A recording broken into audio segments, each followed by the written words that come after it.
کہ ایسی کون سی جماعت ہے جس کا 100% کمٹمنٹ کشمیر کے ساتھ ہے، کشمیر کے لیے اس کی جدوجہد ہے، کشمیر کے لیے اس کی قربانیاں ہیں، کشمیر کے لیے اس کے سینکڑوں کارکنان کی شہادتیں ہیں، کشمیر کے لیے ابتدا ہی سے لے کر آج کے دن تک مسلسل ایک جدوجہد انہوں نے کی ہے، تو پھر آپ کی ضمیر آپ کو یہی بتائے گا کہ ہاں یہ جماعت اسلامی یہ کام کر سکتی ہے۔ اگر آپ کی یہ خواہش ہو کہ 2024 کے بعد ہر قیمت پر ہم ڈاکٹر عاپیہ کو امریکی جیل سے رہا کروا دے، تو پھر یہ کام کون سی جماعت کر سکتی ہے؟ اس لیے کہ پیپلز پارٹی، مسلم لیگ، پی ٹی آئی، یہ لوگ گئے واپس آئے، وہاں تقریری کی، واپس آئے، وہاں بائیڈن سے ملے، وہاں ٹرمپ سے ملے، وہاں اس سے پہلے جو صدور تھے ان سے بھی ملاقات، بش سے، جونیئر بش سے، سب سے، لیکن ان میں سے تو کسی نے بھی عاپیہ کی رہائی کا مطالبہ نہیں کیا۔ تو اگر آپ کی خواہش ہے کہ آپ کی بہن رہا ہو جائے اور وہ زندہ واپس پاکستان لایا جائے، تو یہ کام بھی جماعت اسلامی کر سکتی ہے۔ اب اگر آپ یہ چاہتے ہیں کہ ایک ایسا پاکستان جس میں فرد کی بجائے قانون کی حکمرانی ہو اور انصاف اور عدل کی حکمرانی ہو اور سب لوگ برابر ہو، اور اگر سرخ بتی کہیں پہ روشن ہو تو بڑا بھی انتظار کرے، عام لوگ بھی انتظار کرے، یعنی قانون کا احترام اور سب سے زیادہ وہ لوگ کرے جو زیادہ ذمہ دار ہو، تو یہ کام بھی جماعت اسلامی کر سکتی ہے۔ اگر آپ چاہتے ہیں کہ کلین پاکستان، اگر آپ چاہتے ہیں کہ گرین پاکستان، اگر آپ چاہتے ہیں کہ کرپشن فری پاکستان، تو پھر عوام کے لیے چوائس جماعت اسلامی ہی ہے۔ تو جب ہم کہتے ہیں کہ 2024 میں وزیر اعظم جماعت اسلامی کا بنے گا، تو یہ حقیقت میں اس عزم کا اظہار ہے کہ 2024 کے بعد پاکستان میں کرپشن کا خاتمہ ہوگا، پاکستان میں جہالت ختم ہوگی، پاکستان میں مہنگائی ختم ہوگی، پاکستان میں خاندانوں کی بادشاہت نہیں ہوگی، اور اس ساری چیزوں کو اگر ہم دیکھتے ہیں تو یہ صرف اور صرف، یہ میرا اعتراف نہیں ہے، یہ سپریم کورٹ کا ہے کہ ہانسٹی صرف جماعت اسلامی میں ہے، یہ اسمبلی فلور پر ہمارے ان مخالفین کا ہے کہ خدمت صرف جماعت اسلامی ہی کر سکتی ہے۔ یہ بین الاقوامی سطح پر پیلڈیٹ کے صورت میں ایک اعتراف موجود ہے کہ حقیقی جمہوری جماعت جماعت اسلامی ہے۔ تو اگر کوالٹیز کی بنیاد پر فیصلہ کرنا چاہتے ہیں اور ایک روشن پاکستان دیکھنا چاہتے ہیں، تو پھر ہر پاکستانی کے لیے چوائس صرف اور صرف جماعت اسلامی ہی ہے۔ جماعت اسلامی نے کوئی سروے تو کنڈکٹ کیا ہوگا پبلک سے، یا کسی، آج کل تو یہ فارمز ہیں وہ کر لیتی ہیں سروے، کہ کیا وجہ ہے یہ ساری خوبیاں آپ کے پاس ہیں کہ سپریم کورٹ آپ کو دیانتدار کہے اور پارلیمنٹ میں آپ لوگوں کی کارکردگی اچھی رہے، جتنے بھی لوگ آپ کے جاتے ہیں، ایسے میں کیا ہے مسنگ، کیا ہے پبلک میں اور آپ کے درمیان میں، وہ کیا ایسا لنک مسنگ ہے جس کی وجہ سے پبلک ووٹ والا محبت؟ ویسے الخدمت فاؤنڈیشن جماعت اسلامی کے تحت کام کرتی ہے، اس کو لوگ پیسے دیتے ہیں، دل کھول کے دیتے ہیں، ان کے لیے اچھے الفاظ ادا کرتے ہیں، لیکن کیا وجہ ہے کہ ووٹ والا جو لنک ہے وہ کہاں پہ مسنگ ہے؟ آپ نے لوگوں نے کبھی سروے کیا، چیک کیا اس کے اوپر؟ میں اس تھیوری سے اتفاق نہیں کرتا ہوں۔ لوگ ہمیں ووٹ دیتے ہیں، لوگ سپورٹ بھی دیتے ہیں، لوگ نوٹ بھی دیتے ہیں، اور آپ کو یاد ہوگا کہ جب کالجز یونیورسٹیوں میں الیکشن ہوتے تھے تو سب سے زیادہ لوگ تو ہمارے کامیاب ہوتے تھے، اور لڑکوں کی بجائے لڑکیاں زیادہ اعتماد کرتی تھی۔ آپ کے پنجاب یونیورسٹی میں، آپ کے قائد یونیورسٹی میں، کراچی یونیورسٹی میں، پشاور یونیورسٹی میں، اس طرح کالجز میں، اور میں خود جب کالج میں الیکشن ہوتا تھا میں منتخب ہوتا تھا۔ میرے بعد الیکشن نہیں ہوا ہے، تو اگر اسی کو بنیاد بنایا جائے تو میں اس وقت بھی کالج کا آخری صدر ہوں، اس لیے کہ جب تک الیکشن نہ ہو تو میں تو صدر ہوں۔ تو میں عرض کرنا چاہتا ہوں کہ پہلے تو یہ کلیئر کر لے کہ جماعت اسلامی جو ہے، یا اسلامی جمعیت طلبہ، یا ہماری جو سلوگن ہے، یہ سب سے زیادہ اٹریکٹ کرتی ہے یوتھ کو، طلبہ اور طالبات کو، نئی نسل کو، اور ویسی تاریخ گواہی بھی دیتی ہے کہ جب بھی ایک انقلابی مومنٹ ہو تو اس میں نوجوان زیادہ شریک ہوتے ہیں۔ اب رہی آپ کا ایک کویسچن کہ آپ جب آپ کی منشور اچھا، آپ کے لیے سپریم کورٹ کے تبصرے اچھے ہیں، مخالفین بھی اچھے، پھر کامیاب اب تک آپ کیوں نہیں ہوئے؟ بنیادی وجہ یہی ہے کہ میں یقین کے ساتھ کہتا ہوں کہ پاکستان میں جمہوریت آزاد نہیں ہے، اور جمہوریت کو زنجیروں سے ہمیشہ باندھا گیا ہے. جب بھی جمہوریت نامی شے کو آزادی ملی تو اگلے دن آپ کو جماعت اسلامی ملے گی. آپ لیکن کہہ رہے ہیں یہاں کہ تو مینڈیٹ چوری ہوتا ہے آپ لوگوں کا. میں یہ عرض کرتا ہوں کہ یہاں اب تک 70 سے لے کر آج تک جمہوریت آزاد نہیں ہے. جو کتابوں میں ہے، جو آئین میں لکھا ہے، جو تقریروں میں ہے، عملی دنیا میں جمہوریت بالکل محاصرے میں ہے، یرغمال ہے. اس لیے کہ سیاست آج کل پیسے کا نام ہے. ٹھیک ہے. کہ آپ کتنا پیسہ خرچ کر سکتا ہے. آپ الیکٹرانک میڈیا خریدتا ہے، آپ مقامی پولنگ اسٹیشن عملہ، آپ آروز، آپ الیکشن کمیشن، الیکشن سے پہلے بھی، الیکشن کے بعد بھی.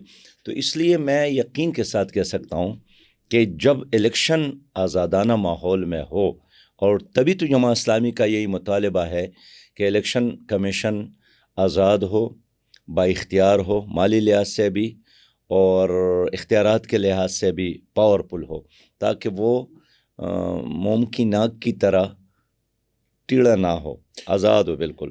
تو جب بھی آزادانہ الیکشن ہوں گے جماعت اسلامی کامیاب ہوگی. تو ابھی تو آپ نے جتنی باتیں گنوائیں یہ ساری الیکشن کمیشن کے خلاف چارج شیٹ ہیں، اور آپ یہ سمجھتے ہیں کہ منصفانہ الیکشن ہی، لیکن آپ اس میں پھر بھی آپ کے 80 سے 90% لوگوں نے کاغذات جمع بھی کروائے ہیں، آپ الیکشن لڑنے بھی جا رہے ہیں، آپ نے خود بھی MNA کا الیکشن لڑنا ہے. تو کیسے، مطلب آپ اس سے پہلے ہی ایک سسٹم ایسا ہے جس کے تحت الیکشن ہو رہے ہیں، آپ اس پہ اعتماد بھی نہیں ہے آپ کا، اور آپ الیکشن لڑ بھی رہے ہیں. یہ دو مختلف باتیں ہیں. اور ایسا میں تو ماضی کی بات کرتا ہوں. اس الیکشن کمیشن کا تو ابھی امتحان ہے کہ 8 فروری تک اس کا بیہیو کیسا ہے. کیا ایک شفاف الیکشن کے انعقاد میں کامیاب ہوں گے یا نہیں ہوں گے. میری دعا، میری تمنا، میری مطالبہ ہے کہ کامیاب ہو اور ایک شفاف الیکشن کا انعقاد کر کے تاریخ میں اپنے لیے کوئی جگہ بنا دے. لیکن میں ماضی کی بات کرتا ہوں کہ 2018 کے الیکشن سمیت جتنے بھی الیکشن ہو گئے ہیں اس پہ لوگوں کی تحفظات ہوتے ہیں، سوالات ہوتے ہیں، اور یہ بے جا بھی نہیں ہے، حقائق پر مبنی ہوتے ہیں. تو آپ نے نہیں سنا ہوگا کہ کبھی انڈیا میں الیکشن کے بعد لوگوں نے جلسی جلوس شروع کیے ہوں. فرانس میں الیکشن، جرمنی میں الیکشن، جاپان میں الیکشن، روس میں الیکشن، برطانیہ میں الیکشن، امریکہ میں الیکشن، کینیڈا میں الیکشن. لیکن کہیں بھی الیکشن کے بعد یہ جھگڑے نہیں ہوتے ہیں. اب ہونا شروع ہو گئے ہیں ویسے، اب تو امریکہ میں بھی ہوتے ہیں. میں عرض کر رہا ہوں کہ ہمیں یہ دیکھنا چاہیے کہ ہم آئندہ 2024 کے اس الیکشن کو شفاف بنا لیں. یہی ہمارا ڈیمانڈ ہے. موجودہ جو چیف الیکشن کمشنر ہیں ان پہ آپ کو اعتماد ہے کہ آپ بس امید لگا کے بیٹھے ہیں؟ اور ابھی تک کے حالات کیا کہہ رہے ہیں جو ابھی آپ دیکھ رہے ہیں؟ اس وقت تک میرے ساتھ اعتماد کے علاوہ اور کوئی چوائس نہیں ہے.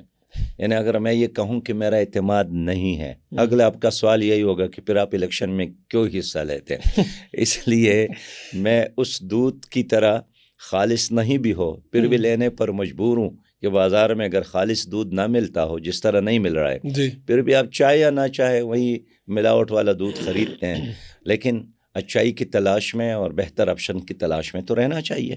9 مئی جو پاکستان میں جو کچھ ہوا، آپ اسے کس طرح سے دیکھتے ہیں؟ آپ اس کی، بلکہ میں کہوں کہ مذمت بھی کرتے ہیں یا نہیں کرتے؟ اور وہ سارے جو واقعات ہوئے اس کے اوپر آپ کا کیا ٹیک ہے؟ مذمت تو جنہوں نے حصہ لیا وہ بھی کرتے ہیں. ہاں جی. اور شیخ رشید صاحب نے تو کہا تھا نا کہ جمعے کے خطبوں میں بھی اس پر ہونی چاہیے لعنت اور مذمت. بہرحال اس سے تو پاکستان کو بہت نقصان پہنچا. پاکستان ایک تماشا بن گیا. ہم تو پاکستان میں رہتے ہیں، لیکن جو باہر کے لوگ ہیں ورسیز پاکستانی، ان کو لوگوں نے بڑے تانے دیے کہ آپ کے ملک میں کیا ہو رہا ہے. نہ ریڈیو اسٹیشن محفوظ ہے، نہ کور کمانڈر کا گھر محفوظ ہے، نہ GHQ محفوظ ہے. تو یہ کیسا پاکستان ہے؟ لیکن بہرحال ہر شہری نے اس کی مذمت کی ہے. مجھے تو آج تک کوئی ایسا آدمی نہیں ملا جو کہتے ہیں کہ اچھا ہوا. اس لیے میں کہتا ہوں کہ بہت برا ہوا. جو بھی ہوا وہ پاکستان کے لیے بہت نقصان دہ تھا. اور آپ کیا سمجھتے ہیں کہ جو لوگ اگر اس میں ملوث ہیں تو کیا ان کو الیکشن لڑنے کی اجازت ملنی چاہیے؟ الیکشن کمیشن کے تو اپنے قوانین ہیں. یعنی شک کی بنیاد پر تو کسی کو نہ سزا دینا چاہیے، نہ الیکشن سے باہر رکھنا چاہیے. لیکن اگر کسی آدمی پر اس حد تک جرم ثابت ہوا ہے کہ عدالت نے کہا ہے کہ ہاں یہ مجرم ہے، تو مجرم کے ساتھ تو مجرم کی طرح سلوک ہونا چاہیے، تاکہ لوگ اچھائی اور برائی میں تمیز تو کر سکے. لیکن جو لوگ ملوث نہیں ہیں تو صرف اس بنیاد پر کسی کو الیکشن سے باہر رکھنا کہ آپ کا تعلق اس پارٹی کے ساتھ ہے، یہ میں سمجھتا ہوں انصاف نہیں ہے. اس لیے میں چاہتا ہوں سب کو موقع دے، اور بہترین عدالت عوام کی ہے، عوام خود بھی فیصلہ کر سکتے ہیں، عوام پر اعتماد کرنا چاہیے. 2022 میں آپ نے اپنے ایک بیان میں عمران خان کو بیگر یعنی بکاری کہا، اور ساتھ میں یہ بھی کہا کہ عمران خان کا جانا ہی اب پاکستان کے لیے بہتر ہے، پاکستان کے تمام مسائل کا حل عمران خان کا وزارت عظمیٰ سے جانے پہ ہے. تو آپ کا یہ یقین تھا اس وقت کہ عمران خان جو 4-4.5 سال جتنا عرصہ بھی گزرا وہ ٹھیک نہیں کام کر کے گئے؟ یہ میں جب عمران خان کی بات کرتا ہوں تو وہ ایک فرد کی بات نہیں کرتا ہوں، میں اس نظام کی بات کرتا ہوں. ٹھیک ہے. اس لیے عمران خان ہو یا شہباز شریف ہو یا اس سے پہلے زرداری ہو یا نواز شریف ہو، یہ تو ایک سٹیٹس کو کے تسلسل کے نام ہے. انہیں آپ فرض کر لے پی ٹی آئی کی حکومت تھے پونے چار سال، جی. تو وہی ورلڈ بینک اور آئی ایم ایف کے قرضے لینے کو اپنے لیے کامیابی سمجھتے تھے. اس کے بعد پی ڈی ایم کی حکومت آئی، انہوں نے بھی وہی کام کیا. تو آپ مجھے نہیں بتا سکتے کہ حکومت پی ڈی ایم کی ہو یا پی ٹی آئی کی ہو، انہوں نے کوئی ایک تانے کو بہتر بنایا ہو، ایک پٹوار خانے کو بہتر بنایا ہو، کوئی ایک ایسا تعلیمی ادارہ بنایا ہو جس پر انسان فخر کر سکے. بس یہی ہے کہ اگر ایک کے حکومت میں سود شرعی سود 17% تھا تو دوسرے نے 22 تک پہنچایا. تو اس طرح جو مروجہ سٹیٹس کو کا نظام ہے، یہ تمام لوگ اس نظام کے محافظ ہیں. تو جب میں کہتا ہوں کہ پلان کو نہیں ہونا چاہیے تو اصل میں بات یہی کرتا ہوں کہ اس نظام کو بدلنا چاہیے، جس کے نتیجے میں عمران خان بھی آ جائے تو وہی کردار، شہباز شریف ہو تو وہی کردار، شہباز شریف کے بعد کوئی اور آ جائے، نور الحق کاکڑ صاحب بھی آ جائے تو وہی کردار. تو چہرے بدلتے ہیں، نظام ایز اٹ از وہی رہتا ہے. جبکہ جماعت اسلامی اس نظام کو بدلنے کی بات کرتی ہے، چہروں کی تبدیلی کے بجائے. کیسے ممکن ہوگا؟ یہ تقریباً کم و بیش وہی باتیں ہیں جو طاہر القادری صاحب کیا کرتے تھے. پھر ایک وقت ایسا آیا کہ وہ سیاست سے ہی علیحدہ ہو گئے. تو اب جماعت اسلامی کیا کبھی ہو سکتا ہے کہ اس طرف چلی جائے گی؟ اور چونکہ بار بار جب آپ یہ کہیں گے سسٹم کو ہی بدل دیں، سسٹم کو ہی، تو سسٹم کو کیسے بدلنا ہے؟ آپ لوگوں کی گورنمنٹ آئے گی تو بدلیں گے، اگر نہیں آتی تو کیا طریقہ کار ہے آپ کے پاس؟ بھائی صاحب، میں تو کوئی نئی بات نہیں کرتا ہوں. انہیں اسی سسٹم کے لیے تو پاکستان بنا تھا کہ یہاں عدل اور انصاف کا نظام ہوگا. تو جب میں چاہتا ہوں کہ پاکستان کو نظریہ پاکستان کے مطابق چلایا جائے، قانون کے مطابق چلایا جائے، خاندانوں کی بادشاہت کی بجائے یہاں قانون کی حکمرانی ہو، اور حکمران قانون کے مطابق چلے، قوانین حکمرانوں کے مطابق نہ بنایا جائے کہ اس کی خواہش یہی ہے. تو آپ مجھے کہتے ہیں کہ آپ سیاست کب چھوڑ رہے ہیں؟ ہم جدوجہد کریں گے، انشاءاللہ ایک دن آئے گا ہم ویسے پاکستان دیں گے جس کے لیے شہداء نے قربانی دی اور پاکستان بنایا تھا. اور پاکستان کے تعین میں یہ لکھا ہے کہ قرآن اور سنت کی حکمرانی ہوگی. تو یہ تو ہر مسلمان پر فرض ہے، قرآن اور سنت کی حکمرانی کے لیے جدوجہد. تو اس کے لیے تو مولانا فضل الرحمان موجود ہیں، ہم بڑے اچھی سے کر رہے ہیں. وہ یہ سارا قرآن و سنت کے لیے جدوجہد وہ حکومت میں بھی ہوتے ہیں، پاورفل بھی ہیں، آپ لوگوں سے زیادہ بہتر اسمبلیوں میں ان کے لوگ موجود ہیں، زیادہ بہتر، زیادہ مؤثر تعداد میں موجود ہیں. آپ کے پاس تو 1-2 سیٹیں ہوتی ہیں. دیکھیے، مولانا فضل الرحمان صاحب موجود ہے. دیکھنا یہ ہے کہ اس کو جب اختیارات ملے ہیں، اس نے اپنے اس تقریروں کے مطابق یا منشور کے مطابق، اعلانات کے مطابق کام بھی کیا ہے. مثلا ابھی گزشتہ دنوں کی بات ہے، یہ جو 12-13 پی ڈی ایم کی جماعتیں تھیں، اس کا سربراہ بھی مولانا فضل الرحمان صاحب تھے. جی. اور 16 مہینے وہ حکومت میں رہے، تمام تر اختیارات کے ساتھ، ہر طرح سپورٹ کے ساتھ. لیکن انہوں نے تو سودی نظام بھی ختم نہیں کیا، اس نے تو اوریانی اور پاشی میں بھی کوئی کمی نہیں لائی، انہوں نے تو کرپشن کے خاتمے کے لیے بھی کوئی نہیں کیا، کشمیر کی آزادی کے لیے بھی کوئی نہیں کیا، عافیہ کو واپس لانے کے لیے بھی کوئی کام نہیں کیا. تو وہی کام کرتے رہے جس کے الزامات یہ پی ٹی آئی پر لگاتے رہے. لیکن جب خود آ گئے تو انہوں نے بھی اسی گاڑی کو آگے تک کھینچنے کی کوشش کی. ایک کام ہوا کہ لوگوں کے اپنے ذاتی کیسز یا نیب کے کیسز ختم کیے گئے. تو میں سمجھتا ہوں کہ مولانا فضل الرحمان صاحب کے بارے میں آپ نے ٹھیک کہا، وہ حکومت میں ہوتے ہیں، بار بار ہوتے ہیں اور حکومت میں ہوتے ہیں. لیکن حکومت میں ہونے کے باوجود وہ کام نہیں کر سکے جو اپنے کارکنان یا عوام کے ساتھ وہ وعدے کرتے ہیں. ہم اس لیے کہتے ہیں کہ اب چوائس اور آپشن جماعت اسلامی ہے, ہمیں موقع ملنا چاہیے تاکہ جو کچھ ہم کہتے ہیں اس پر ہم عمل کر کے دکھائیں. جماعت اسلامی نے کراچی میں جو سیٹیں ملیں تو آپ کو لگتا ہے کہ آپ کا میئر ہونا چاہیے تھا؟ 100% ہمارا میئر ہونا چاہیے تھا, اس لیے کہ میجارٹی نے جماعت اسلامی پر اعتماد آپ کا مینڈیٹ چوری ہوا کراچی میں. بالکل زیادتی کی گئی اور ایک غیر جمہوری عمل وہاں دیکھنے کو ملا ہے. تو جماعت اور اسلامی یہ اصل میں کراچی میں مقابلہ جماعت اسلامی اور پیپل پارٹی کا نہیں ہے. جماعت کس کا ہے؟ اسلامی کی بجائے وہاں عوام اور پیپل پارٹی کا مقابلہ ہے. ٹھیک ہے. تو عوام نے ایک فیصلہ کیا تھا, جماعت اسلامی پر اعتماد کیا تھا. تو اگر پیپل پارٹی نے ظلم کیا ہے تو عوام کے ساتھ کیا ہے کہ 5.5 لاکھ ووٹ جماعت اسلامی کے تھے اور 3.25 لاکھ ووٹ پیپلز پارٹی کے تھے.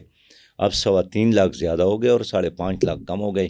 لیکن میرا یہ خیال ہے کہ آئندہ الیکشن میں لوگ ایک بار پھر اس کا انتقام لیں گے اور دودھ کا دودھ اور پانی پانی ہو جائے گا. تو جماعت اسلامی نے جو فیصلہ کیا تھا سینٹ میں یوسف زغلانی صاحب کو ووٹ دینے کا, تو جماعت اسلامی کو بعد میں اس کے اوپر شرمندگی تو ہوگی کہ یہ ہم نے کیا فیصلہ کیا تھا, انہی لوگوں نے ہمارا مینڈیٹ چوری کر لیا کراچی کا. دیکھیے, اگر آپ سینٹ میں نہیں رہے ہیں تو کم از کم قانون تو جانتے ہوں جی. گے کہ ایک ہوتا ہے حکمران پارٹی جس کی سب سے زیادہ اکثریت ہو, ایک ہوتا ہے اس کے بعد اپوزیشن میں جو سب سے زیادہ ووٹ رکھتے ہیں. جی. تو پیپل پارٹی کے زمانے میں ووٹ سب سے زیادہ تھے. جماعت اسلامی کے اگر زیادہ ہوتے تو اپوزیشن لیڈر ہمارا بنتا, تو جے یو آئی اسلامی کے نے زیادہ سپورٹ ہوتے تو کیا, ان کا بنتا, مسلم انہیں لیگ کے سپورٹ زیادہ کیا ہوتے یا تو ان نہیں کا کیا؟ بنتا. سپورٹ تو کیا نا جماعت اسلامی نے, یہ نہیں, تو رائٹ اور میں رانگ کی عرض بات کروں ہے. دیکھیں ایک آنکھیں بند کرنے والی بات ہے نا. اگر آپ سے یہ پوچھے کہ بھئی اس ایوان میں سب سے زیادہ تو ہے وہ جو حکومت میں ہے, لیکن اپوزیشن پارٹیوں میں کس کے ممبران زیادہ ہے, تو ظاہر اس وقت پیپلز پارٹی کے ممبران زیادہ تھے, ان کا حق بنتا تھا. اگر ایک پارٹی کا حق بنتا ہے تو ہم جمہوری لوگ ہیں, ہم نے ایکسیپٹ کیا کہ ہاں آپ کی اکثریت ہے, آپ کے ممبران زیادہ ہے, تو اپوزیشن لیڈر بننا آپ کا حق ہے. اسی فارمولہ کے تحت انہوں نے کراچی میں اپنا میئر لیا ہے کہ انہوں نے ساتھ ملا لیا پی ٹی آئی والوں کو اور ساتھ ملا کے ووٹ دیے اور اپنا میئر بنا لیا, اسی فارمولہ کے تحت. نہیں بڑا ایسا وہاں یہ نہیں ہوا نا جی. جو پی ٹی آئی والے ہیں ان کے بارے میں ان کے کوئی 45 ووٹ تھے, جی. لیکن انہوں نے تو خود کہتے ہیں کسی کو اغوا کیا گیا, کسی کو دبایا گیا, کسی کو اٹھایا گیا, کسی کو آنے نہیں دیا گیا. سینٹ میں تو یہ نہیں ہوا نا جی کہ کسی کو دبایا گیا, اٹھایا گیا یا نہیں آنے دیا گیا. چلے یہ تو لیکن آپ کی وہاں بالکل ایک مختلف ماحول تھا. ٹھیک ہے. کہ مجھے افسوس ہے کہ پیپل پارٹی کو نہیں کرنا چاہیے تھا, اس کو بہرحال عوام کے فیصلے کو قبول کرنا چاہیے تھا, لیکن پیپلز پارٹی ناکام ہوئی عوام کے فیصلے قبول کرنے میں. افغانستان کے جو افراد بھجوائے گئے, پاکستان نے پالیسی بنائی, تو آپ اس کو کس نظر سے دیکھتے ہیں؟ کیا یہ مناسب بات تھی ان کو واپس بھیجا جانا وہاں پہ؟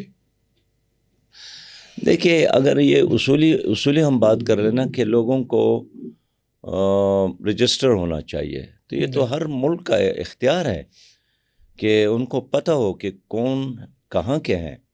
ان کے ساتھ پاسپورٹ ہونا چاہیے یا ویزا ہونا چاہیے یا اور رجسٹریشن ہونا چاہیے. اس طرح ریفیوجیز کا بھی ایک قانون ہے, تو اس قانون کے مطابق لوگوں کو ڈیل کرنا چاہیے. لیکن میں آسان الفاظ میں بات کروں کہ بہت سارے ایسے لوگ اگر ہیں جن کے ساتھ وہ ڈاکومنٹ نہیں ہے, تو ان کا ایک راستہ یہی تھا کہ یا تو ان کو رجسٹر کرتے, یا دوسرا راستہ یہی تھا کہ وہ واپس جاتے. ہم نے یہ کہا کہ افغانستان کی حکومت کے ساتھ مل کر ان لوگوں کو واپس جانے کا نظام بنایا جائے. اور خود افغان گورنمنٹ نے بھی ہمارے ساتھ رابطہ کیا کہ پاکستان ہمارے ساتھ مشاورت کر لے, کمیشن بنا لے, تاکہ ہم مل کر ان کے واپس جانے کا نظام بنا لے. خصوصی طور پر ان کو واپس بھیجنے کا جو موقف ہے وہ ایک طرف, لیکن بیچتے وقت ان کے ساتھ جو سلوک کیا گیا وہ اصل میں قابل اعتراض ہے. کہ پولیس نے ان کے جیبوں کو خالی کیا, ان کی جائیدادوں پر لوگوں نے قبضہ کیا, اور کروڑوں کی جائیدادیں لاکھوں میں اس کو بیچنے پڑے، تو اصل میں جو نفرتوں میں اضافہ ہو یہی چیز ہے۔ باقی ہم مستقل چاہتے ہیں کہ افغانستان ہمارے خلاف استعمال نہ ہو، افغانستان کے ساتھ ہماری اچھی یاری دوستی ہو، افغانستان ہمارے لیے تاجکستان تک اور ازبکستان تک اور ترکمانستان تک اور رشیا تک آنے جانے کا ایک زبردست راستہ ہے۔ آپ کے پشاور، آپ کے لاہور کی جو پروڈکشن ہے، آپ کے کارخانوں کے، فیصل آباد کے، کراچی کے، یہ باقی دنیا کے بجائے بہت آسانی کے ساتھ ہم افغانستان کے راستے ایک بہت بڑی دنیا تک پہنچا سکتے ہیں۔ تو میرے خیال میں پاکستان کے لیے ایک زبردست اپرچونٹی ہے کہ اگر افغانستان کے ساتھ ہمارے ساتھ تعلقات بہتر ہوں تو ہم اپنی تجارت کو 100 گنا اس میں اضافہ کر سکتے ہیں۔ لیکن پاکستان کے موجودہ بے ڈنگ پالیسی نے وہ امکانات خراب کیے، ضائع کیے۔ اب ہمارے تعلقات تو بہت خراب ہیں اس وقت افغانستان کے ساتھ۔ اس وقت ایک تناؤ موجود ہے، ختم ہونا چاہیے تعلقات۔ ابھی میں ایران گیا تھا تو میں نے دیکھا کہ جتنے بھی افغانستان کے وزراء تھے تو وہ وہاں مجھے نظر آئے۔ افغانستان کے وزراء، ان کے بیوروکریٹ ایران میں نظر آئے، تو یہ اس بات کی علامت ہے کہ اب فلو ان کے آنے جانے کا یا تعلقات کا وہ پاکستان کے بجائے اب کہیں اور ہوگا، اور یہ پاکستان کے لیے اچھا نہیں ہے۔ ایران کے ساتھ بھی ان کے تعلقات بہتر ہوں، لیکن ہم کیوں اپنے تعلقات خراب کریں؟ اس لیے کہ ہمیں خطرہ ہے کہ اگر ہمارے تعلقات کمزور ہو جاتے ہیں تو اس خلا کو ایران یا کوئی اور جگہ پورا نہیں کرے گا، بلکہ اس خلا کو پھر انڈیا پورا کرے گا، اس کو بیس بنائے گا، اس کو مرکز بنائے گا، ہمارے خلاف سازشیں کریں گے۔ اس لیے ہمیں انڈیا کو راستہ نہیں دینا چاہیے۔ آپ کو معلوم ہوگا کہ اب تک تو طالبان نے انڈیا کو ویلکم نہیں کیا ہے، نہ ان کو کوئی بڑا پروجیکٹ دیا ہے، نہ ان کے ساتھ کوئی معاہدے کیے ہیں۔ لیکن انڈیا چاہتا تو ہے نا؟ جی، انڈیا چاہتا تو ہے نا، وہاں تک آنا چاہتا ہے۔ انڈیا بالکل چاہتا ہے، وہاں انہوں نے بڑے بڑے پروجیکٹ شروع کیے، طالبان کے آنے کے بعد ان کے پروجیکٹ رک گئے ہیں، اور ان کے ساتھ بھی ان کا کوئی ایسا تعلق نہیں ہے جس کو ایک گرم جوشی کہا جائے۔ لیکن اگر پاکستان کا یہی رویہ رہا تو مجبور ہوں گے پھر افغانی کہ شاید ادھر ادھر اپنے لیے دوستیاں بنا لے، اس کا نقصان ہمیں ہوگا۔ یہ بتائیں کہ مولانا فضل الرحمان بار بار کہہ رہے تھے کہ اس طرف حالات ٹھیک نہیں ہیں پاکستان کے، جو کے پی میں اور دیگر علاقوں میں، تو آپ کا تو تعلق ہے اس طرف، کیا حالات ہیں؟ کیا واقعی پاکستان الیکشن کا متحمل نہیں ہو سکتا؟ مولانا فضل الرحمان صاحب نے جو فرمایا ہے نا کہ وہاں بدامنی ہے، جی، اور الیکشن ملتوی بھی ہو جائے، معطل بھی ہو جائے، وغیرہ وغیرہ، تو میں سمجھتا ہوں کہ بد امنی تو ہے، اور کئی حملے ان دنوں میں ہو گئے ہیں۔ آپ نے دیکھا ڈی اے خان میں خود جی، ایک چوکی پر حملہ ہوا، ہمارے 23 نوجوان شہید ہو گئے، اور گزشتہ کچھ ہی عرصے میں تقریباً 450 سے زیادہ حملے ہو گئے، اس میں کچھ خودکش حملے ہیں یا کچھ دھماکے ہیں، بہرحال اس میں سیکورٹی اور سویلین سب شہید ہو گئے ہیں۔ ٹھیک ہے، لیکن میرا موقف یہ ہے کہ اس بدامنی کو ختم کرنے کے لیے الیکشن کا انعقاد ضروری ہے۔ اگر آپ نے ایک بار الیکشن کو ملتوی کیا تو آپ نے مان لیا، دہشت گردوں کے سامنے ہتھیار ڈال دیے۔ اس لیے میں چاہتا ہوں کہ دہشت گردی کا خاتمہ، بدامنی کا خاتمہ، معیشت کے بہتری اور معاشرے میں نظم و ضبط، یہ تبھی ممکن ہے جب ایک اچھا الیکشن عوام کو دیا جائے۔ آپ کے اوپر خودکش حملہ ہوا، کیا ہوا تھا؟ بلوچستان میں آپ موجود تھے، یہ کیا ہوا؟ سارا واقعہ کیا تھا؟ میں جوب جا رہا تھا، بلوچستان کا دورہ تھا، اور شہر سے تقریباً کوئی 2 کلومیٹر باہر لوگ استقبال کے لیے کھڑے تھے کہ اسی میں ایک آدمی نے خودکش حملہ کیا، اور میرا خیال تھا کہ یہ بھی استقبال کے لیے آئے، اس لیے کہ وہ میرے گاڑی کی طرف بڑھے۔ ٹھیک ہے، لیکن اگلے لمحے ایک دھماکہ ہوا، تو میرا خیال تھا کہ شاید وہ استقبالی پٹاخے ہوتے ہیں وہ، لیکن پھر ایک آدمی کو میں نے دیکھا وہ گر گیا تھا، تو پھر مجھے شک ہوا کہ شاید ہماری گاڑی کے بمپر سے یا کسی حصے سے وہ ٹکرا گئے۔ لیکن جب میں نے دیکھا تو اس کے سینے پر وہ بارود کے ڈھیر موجود تھے، مواد موجود تھے، تو اور چند لمحے بعد وہ خود بھی مر گیا، ختم ہو گیا۔ تو اس طرح اللہ تعالیٰ نے ہمیں بچائی۔ آپ گاڑی سے باہر تھے اندر تھے؟ میں بالکل گاڑی میں تھا، میں اترنے والا تھا۔ اچھا، ہاں، میں اس سے ملنے والا تھا، لیکن اس سے پہلے کہ میں کھڑکی کھول کر، دروازہ کھول کر اس سے ملتا، ہاتھ میں لاتا، تو ایسے میں وہ پٹ گیا۔ یعنی آپ اس کو دیکھ رہے ہیں، وہ آپ کی گاڑی کی طرف بڑھ رہا ہے اور آپ کو لگ رہا ہے استقبالیوں میں سے ایک ہے یہ؟ میں یہی دیکھ رہا تھا کہ شاید یہ استقبالیوں میں سے ہے، اور وہ بڑھ رہا تھا، اور میں بھی کڑکی کھول رہا تھا کہ اتنے میں وہ دھماکہ ہو گیا، وہ پٹ گیا۔ پھر میرے گاڑی کا جو شیشہ ہے اس پر وہ کپڑوں کے ٹکڑے آ گئے، تو میں نے گاڑی روکی، پھر ڈرائیور سے کہا کہ ذرا یہ اٹھا لے، تو ویسکوٹ کے ٹکڑے تھے، تو جیسے ہم نے اٹھائے وہ گرم تھے اور اس میں بارود کی بو تھی، اس سے مجھے پھر یقین ہو گیا کہ یہ تو خود ہمارے کش اوپر تھا۔ حملہ ہوا ہے۔ جی مجھ پر حملہ ہو گیا ہے۔ آپ بل پروف گاڑی استعمال کرتے ہیں؟ نہیں، میں اس دن بل پروف گاڑی میں نہیں تھا، اتفاق کی بات تھی کہ پہلے ایک دو دوروں میں بلوچستان حکومت نے مجھے بل پروف گاڑی دی تھی، اچھا، لیکن اس بار مجھے گاڑی نہیں ملی، نہیں دی، لیکن میں عام گاڑی میں تھا۔ شاید اللہ یہی بتانا چاہتا تھا کہ میں بچاتا ہوں تو پھر عام گاڑی میں بھی بچاتا ہوں۔ تو اس سے پہلے بھی آپ کے اوپر کوئی حملہ ہوا ہے؟ اس سے پہلے بھی ہوا ہے، کہاں پہ ہوا تھا؟ یہ شیرگڑھ کے قریب ہوا تھا، اور بس وہ بھی اللہ تعالیٰ کا فیصلہ تھا۔ یہ تقریباً میں ان دنوں KPK میں تھا، لیکن ہم اس خبر کو اپنے حد تک رکھنے میں کامیاب ہو گئے تھے۔ اس کے بارے میں بھی میں نے پہلے مرحلے میں اپنے سیکرٹری اطلاعات کو کہا کہ خبر نہ چلائیں کہ سراج الحق پر خودکش حملہ ہوا ہے، لیکن 5-10 منٹ بعد اس نے کہا کہ یہ تو BBC نے خبر چلائی ہے، تو پھر ہمارے لیے کوئی اور راستہ نہیں تھا۔ کیا وجہ، یعنی آپ اس خبر کو، یعنی آپ کے اوپر اگر حملہ ہوتا ہے تو کیا اس کے پیچھے مقصد کیا ہے کہ آپ نے انہیں کہا کہ یہ خبر نہ چلائیں؟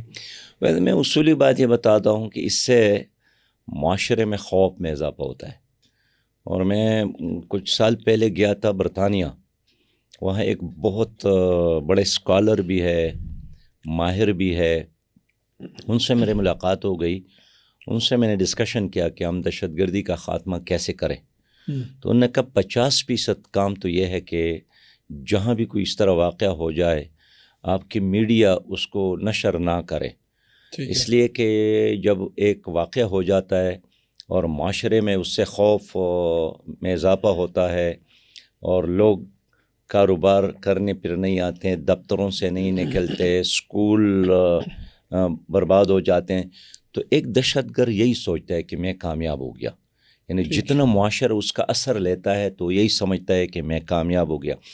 پھر یہ ہے کہ جو مناظر ہوتے ہیں خون کا، گوشت کے ٹکڑوں کا، انسانی اعضاء کے بکھرنے کا، تو بچے اس کو دیکھتے ہیں، خواتین اس کو دیکھتے ہیں، تو اس سے اور بھی اطمینانی اور بے چینی میں اضافہ ہوتا ہے۔ پھر ہمارے اسلام آباد میں ایک اجلاس بھی تھا، ان دنوں جنرل راحیل صاحب بھی تھے، نواز شریف صاحب بھی تھے، تمام سیاسی جماعت تھے، ان کے لوگ موجود تھے، ان دنوں نواز شریف وزیر اعظم تھا، تو اس پروفیسر کی بات میں نے اس مجلس میں رکھی، اور پھر اسی پر اتفاق ہوا کہ ہاں ہمیں یہ مناظر نہیں دکھانا چاہیے۔ تو اس نے کہا کہ جرائم تو ادھر بھی بہت زیادہ ہے برطانیہ میں، لیکن اگر کسی گلی میں کوئی جرم ہوتا ہے، کوئی واقعہ ہوتا ہے، تو ساتھ والی گلی کو بہت کم اس کی خبر ہو جاتی ہے، اور یہی وجہ ہے کہ وہ کنٹرولیبل ہوتا ہے، لیکن جب وہ پھیلتا ہے تو پھیلتا رہتا ہے۔ اس لیے میں نے پہلی والی خبر تو یہ 5-6 سال اپنے ساتھ رکھی۔ یہ اس میں ہوا کیا تھا؟ ویسے شیڈ گارڈ میں ہوا تھا، وہ ہوا کیا تھا؟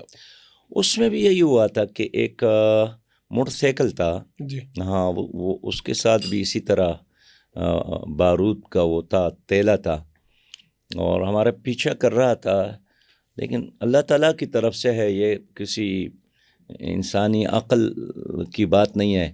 تو جب ہم نے وہاں ایک اچھلو ہے، یعنی سپیڈ بریکر ہے، ٹھیک ہے، تو ہماری گاڑی تو تیزی کے ساتھ گزر گئی، تو اس سپیڈ سے جب وہ آیا تو وہ سپیڈ میں بہت زیادہ تھا، تو وہ موٹر سائیکل بھی وہ یعنی اچھلا، اچھا، اور اس اچھلنے کی وجہ سے وہ آدمی تھا وہ خود گر گیا، اور گرنے کی وجہ سے ان کے اپنے مواد وہاں ایسے پٹے کہ وہ خود اس میں مر گیا۔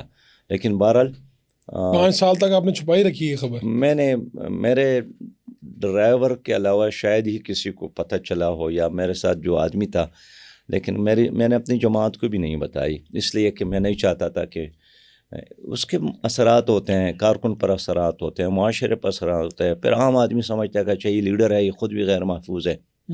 تو ابھی جب یہ ہوا یہ جاب والا تو اس میں پھر آپ نے بعد میں جلسہ کنٹینیو کیا یا پھر آپ فوراً چلے گئے وہاں سے؟ جی وہ ہوا، پھر جب جوب ہم پہنچے تو مجھے وہاں کی پولیس نے ایک پولیس اسٹیشن تک پہنچایا. تو ہمارے ساتھ جو وہاں پولیس آفیسر تھے وہ بہت زیادہ نروس تھے، بہت پریشان تھے. میں نے ان کو پانی پلایا کہ آپ نے ان کو پانی پلایا؟ میں نے ان کو پانی پلایا کہ آپ حوصلہ کریں اور آپ تسلی کریں، اور بس جو گزر گیا وہ گزر گیا. ان کو یہی تھا کہ ان کے اور لوگ ہوتے ہیں اور ایسا نہ ہو کہ دوبارہ دوسرے کچھ ہو جائے. ہاں. تو پھر میں نے ان کو مجبور کیا کہ جیسا بھی سچویشن ہے میں اپنے جلسے میں جاؤں گا، میں اپنے جلسے کو مکمل کروں گا. تو ہمارے جلسہ جہاں ہو رہا تھا انہوں نے یہ دھماکہ تو سنا تھا، لیکن ان کو یہ اندازہ نہیں تھا کہ جو ہمارا مہمان خصوصی ہے اس پہ حملہ ہوا تھا. پھر میں نے اپنی تقریر میں اس کی وضاحت اس لیے کی کہ لوگوں کو ایک صحیح سچویشن سامنے آ جائے. تو بہرحال پھر تو صوبائی حکومت نے ہمیں اپنے اس میں لے لیا اور کوئٹے تک پہنچانے کا ایک انتظام کیا. لیکن بہرحال اللہ کا فضل ہے، اور میں جوب کے لوگوں کو سلام پیش کرتا ہوں کہ وہ اتنے بڑے دھماکے کے بعد بھی وہ جلسے میں میرے ساتھ رہیں، آخری لمحے تک رہیں، کوئی آدمی نہیں اٹھا. اور پھر میں بھی اس لیے جوب کے لوگوں کا مجھ پر بہت بڑا قرضہ ہے کہ کس طرح سیاست سے بالاتر ہو کر، پارٹی سے بالاتر ہو کر شہر کے لوگوں نے اپنی دکانوں کو بند کیا، میرے ساتھ یکجہتی کا اظہار کیا. تو بہرحال یہ وہاں کا ایک لوکل کلچر ہے جس کو میں اپریشیٹ کرتا ہوں. تو یہ سراج صاحب یہ کیا ہے؟ یعنی آپ بھی تو ہماری طرح انسان ہی ہے نا، انسان ڈرتا بھی ہے، خوف بھی آتا ہے اسے. تو آپ کے اوپر پہلے بھی یہ واقعہ ہوا، ابھی بھی، تو آپ نے بعد میں اپنی سرگرمیاں محدود کی یا کیا سوچتے ہیں آپ خود؟ کہیں ذہن میں یہ بات تو آتی ہے کہ میرے ساتھ سیکیورٹی، آپ کے ساتھ عام طور پہ کتنے لوگ ہوتے ہیں سیکیورٹی وغیرہ کے؟ اور ایسا وہاں تو میرا ایک دن کا دورہ تھا، لیکن اس واقعے کے بعد پھر میں وہاں سے نہیں نکلا. میں وہاں 2 دن رہا کوئٹہ میں، تاکہ یہ امپریشن نہ ہو کہ ایک قومی لیڈر پر حملہ ہوا اور وہ ڈر گیا یا دب گیا اور بس خوف کی وجہ سے اس نے جلدی اپنا دورہ ہی کینسل کر دیا. تو میرا ایک دن کا دورہ تھا، لیکن میں نے پھر اس کو بڑھایا اور کوئی اپنے روٹین میں یا اپنے پروگراموں میں کمی بیشی بھی نہیں کی. روٹین کے مطابق چلا، نارمل تھا بالکل. اس لمحے بھی میں نارمل تھا. اور مجھ سے زیادہ میں اعتراف کروں کہ میرا ڈرائیور، جس کو پھر ہم نے یہاں بلایا، انعام دیا، کہ اس نے نہ سپیڈ تیز کی، نہ ان کے دل کی دھڑکنیں تیز ہو گئیں، نہ ان کا چہرہ متغیر ہو گیا، نہ اس کو پانی پینے کی ضرورت ہوئی. اور بہت سموتھلی، جس طرح میں تھا، مجھ سے زیادہ میرا ڈرائیور، میں سلام پیش کرتا ہوں اس ڈرائیور کو بھی. میں سمجھتا ہوں کہ جو حوصلہ اس آدمی میں نے پایا یقیناً قابل تحسین تھا. اچھا، آپ قومی لیڈر ہیں، باقی قومی لیڈروں کے تو ہم سنتے ہیں کہ یار کتنا ٹیکس دیا، کیا ہوا، تو بڑے بڑے لطیفے سننے کو ملتے ہیں. یعنی ان کی جو گاڑیاں ہیں اس سے تو ہمیں پتہ چلتا ہے کہ کروڑوں اور اربوں کی جائیدادیں ہیں یا گھر اگر ان کے دیکھیں. تو میں ابھی آپ کی خبر دیکھ رہا تھا 2017-18 میں شاید آپ نے 1 لاکھ اور کچھ ہزار ٹیکس دیا. تو ابھی ان دنوں یہ پیچھے جو گزرے ہوں گے کتنا ٹیکس دیا ہوگا آپ نے؟ ہمارے ایز اٹ از وہی اساس ہے، اس میں کوئی اضافہ نہیں ہوا ہے.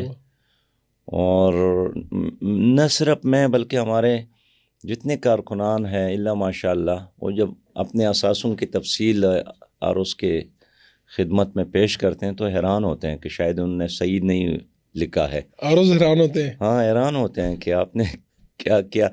تو کبھی کبھار تو یہ کل میں نے بتایا کہ ایک الیکشن میں جب اثاثے لکھ رہا تھا تو میں نے لکھنے والے کو کہا یار کچھ زیادہ لکھو، کچھ نہ کچھ تو لکھو نا جی. نے کہا کہ اگر ہے نہیں، میں نے کہا چلے وہ بھائیوں کا مشترکہ ہے تو وہی لکھو.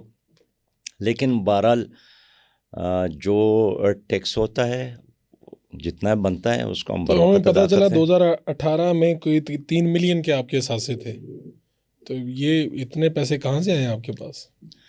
ظاہر ہے 3 ملین میں ہمارے وہ سارے زمینیں شامل ہیں، ہمارا گھر شامل ہے، وغیرہ وغیرہ، وہ ساری چیزیں. تو ہم بھائی ہیں 4، یہ ہم سب اکٹھے رہتے ہیں. اچھا، یہ مشترکہ ہوگا؟ مشترکہ ہے. تو جو والد صاحب نے جائیداد وغیرہ چھوڑی ہیں یا جو گھر ہیں اس کی قیمت یہی بنتے ہیں.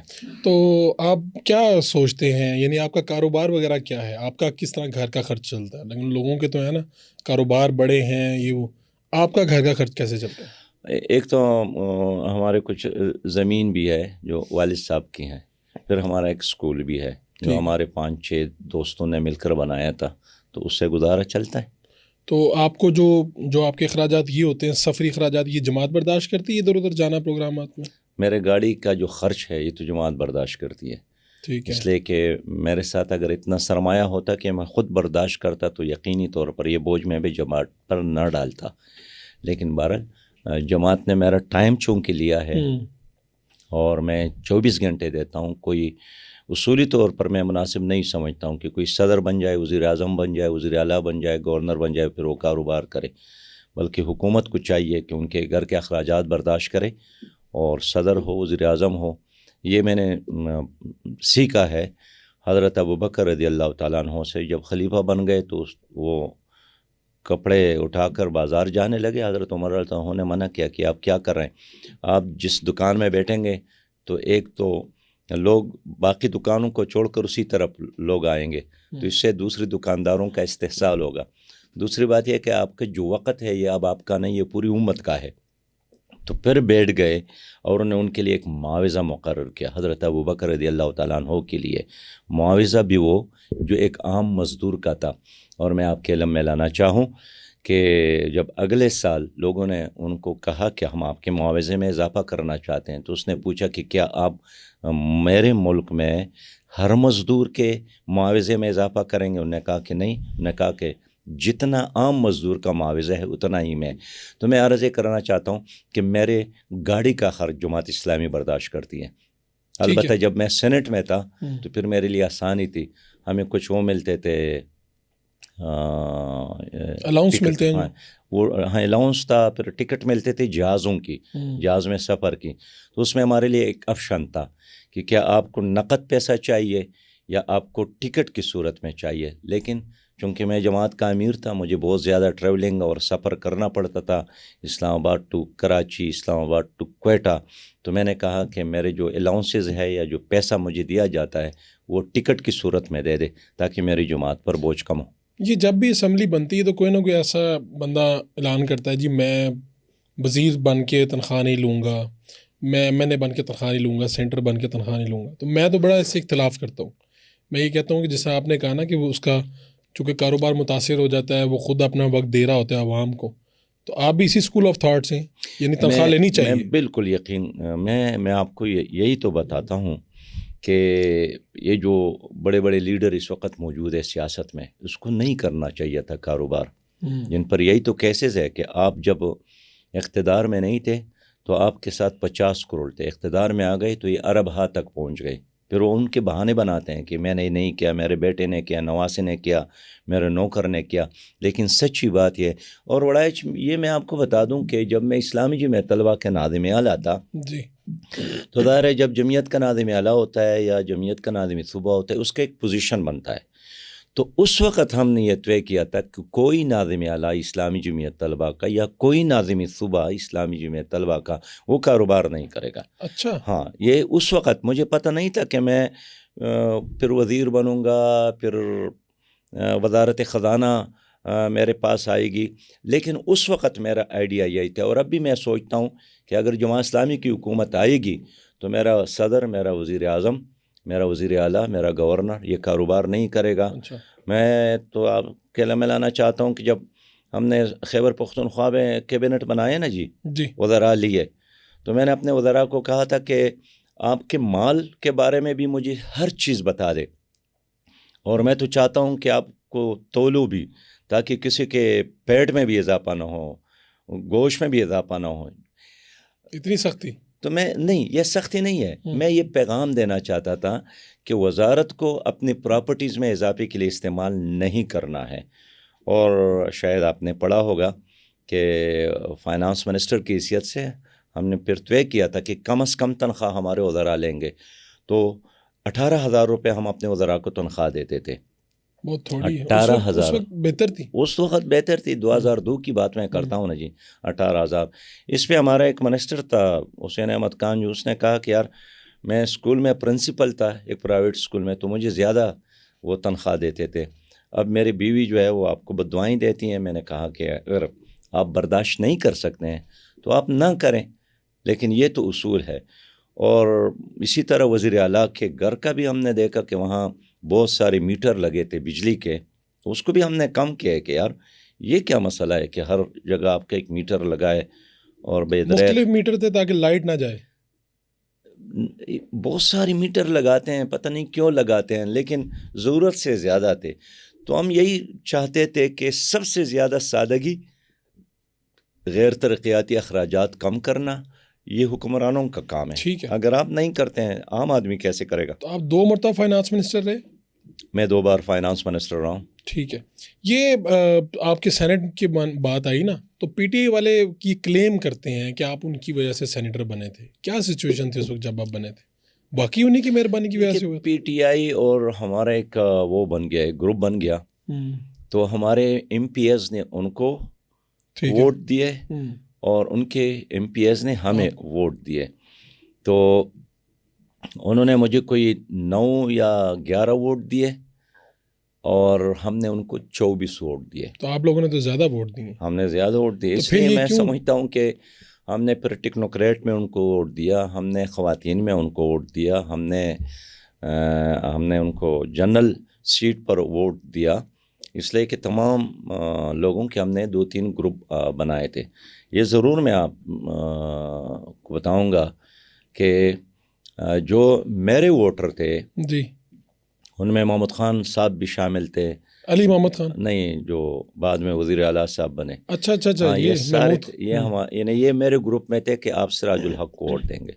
اسی طرح ہم نے جن لوگوں کو ووٹ دینا تھا تو ہم نے اپنی اس کینڈیڈیٹ کو بلایا، ان کو کھانا کھلایا، ان کے مہمان نوازی کی. انہوں نے کہا آپ تو عجیب لوگ ہیں، باقی تو جو کینڈیڈیٹ ہوتا ہے وہ اپنے ووٹر کو کھلاتا ہے.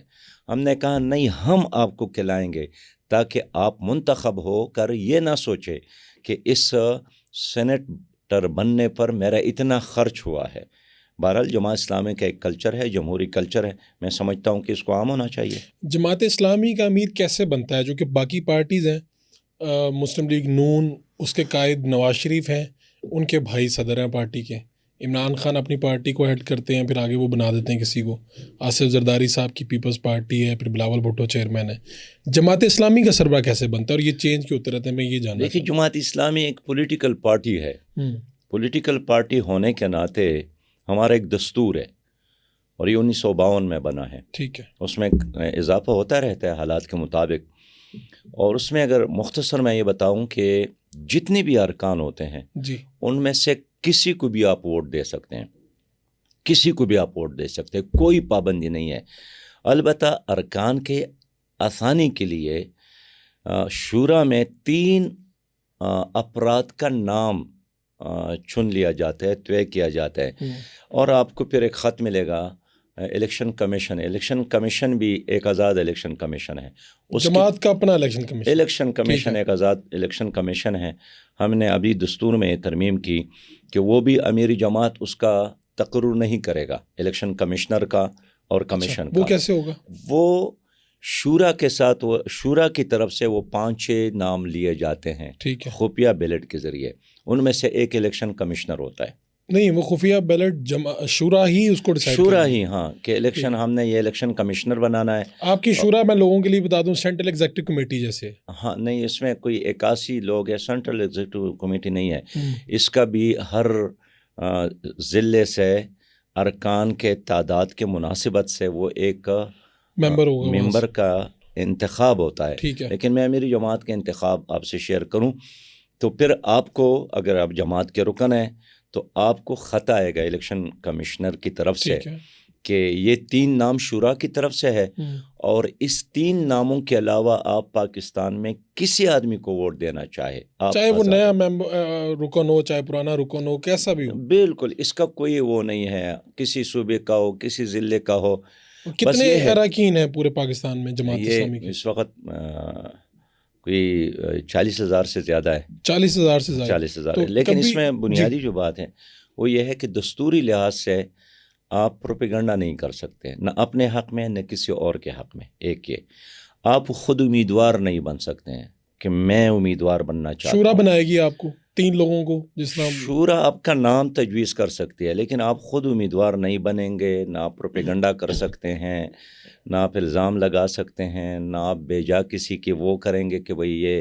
اس لیے خاموشی کے ساتھ ہر آدمی نے، مجھے بہت سارے ایسے وہ معلوم ہے کہ اگر بیوی بھی رکن ہے اور شوہر بھی رکن ہے تو یہ بیوی اور شوہر بھی آپس میں ڈسکشن نہیں کرتے ہیں، اس لیے کہ ہر آدمی اپنی ضمیر کے مطابق فیصلہ کرتا ہے. اتنی کیسے ممکن ہے شفاف؟ یہ 2024 چل رہا ہے کہ بیوی بھی اپنے شوہر کو نہ بتائے گی، یہ عام دنیا میں کی بات آپ نہیں کو لگتی. بتا دوں کہ باپ بھی رکن ہوتا ہے اور بیٹا بھی. یہ باپ اور بیٹا بھی سمجھتا ہے کہ دستور میں کیا ہے. اگر دستور میں یہ ہے کہ نہ آپ مجھے کسی کے بارے میں کہہ سکتے ہیں نہ میں آپ کو کسی کے بارے میں کہہ سکتا ہوں، اچھا، تو اس دستور کی پابندی کرتے ہوئے باپ اور بیٹا بھی ڈسکشن نہیں کرتا ہے. کوئی شوہر اور بیوی ڈسکشن نہیں، اس لیے کہ بیوی بھی آزاد ہے اور شوہر بھی آزاد ہے، بیٹا بھی آزاد ہے اور باپ بھی آزاد ہے. تو آپ دوسری مرتبہ امیر بنے ہیں جماعت اسلامی کے. میں دوسری تو مرتبہ پہلی بنا. مرتبہ آپ کے ساتھ 2 لوگ کون تھے جن کا شورا نے تجویز کیا تھا؟